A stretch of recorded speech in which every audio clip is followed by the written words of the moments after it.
कोणाही पित्याला पुत्रापाशी प्रकट करता येऊ नये असे शल्य, हेच ते शल्य. 18 वर्षांचं कडकडीत वैराग्य वितळणारं हेच ते शापित शल्य. गंगेसारख्या तेजस्विनी संगे केलेल्या संसाराचे सार संपले. अष्टवसूंचे भाग्यशाली पितृत्व मातीत मरगळून पडले.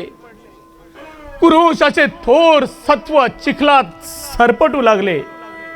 अरे अरे या मानदंडाचे मस्तक तरी शुभ्र राहिले का? या कैलासाच्या दृष्टीत उमेच्या तपस्याचे तेज उरले आहेत का? प्रीतीच्या उदरात मला तर दिसतात विषारी नाग. भक्तीच्या डोळ्यात पडले आहे फूल. आणि निष्ठा तर ठरली वानसोटी. उरले फक्त एकच, विश्वाला व्यापून राहणारे, वासनेत वळवळणारे शल्य.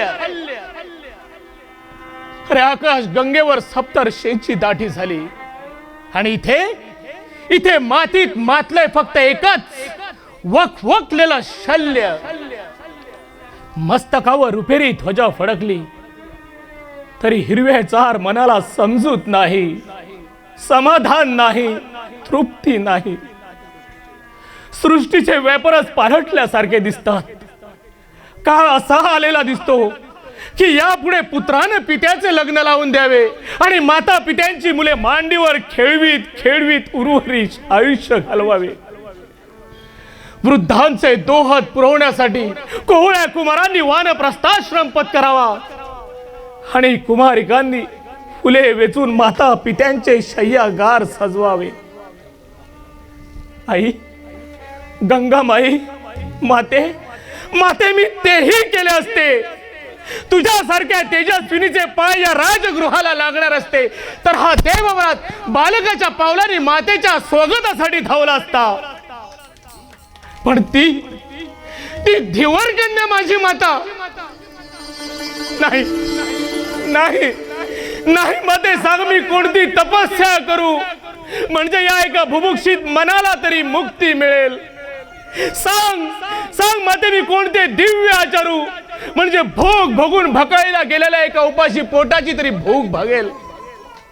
माते तुझ्या प्रसन्न प्रवाहात अखंड बुडून देखील सम्राटांचा कंठ शोष काही शमला नाही.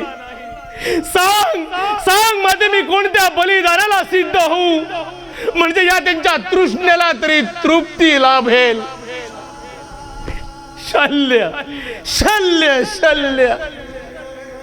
अरे अरे अरे अरे, सम्राट शंतनू एका धिवर कन्येच्या पायाशी, तर मग खचितच दैत्यांच्या दरबारात स्वर्गस्थ देवकन्या देखील वारयोषिता म्हणूनच विकल्या गेल्या आहेत. वारयोषिता म्हणूनच विकल्या गेल्या आहेत.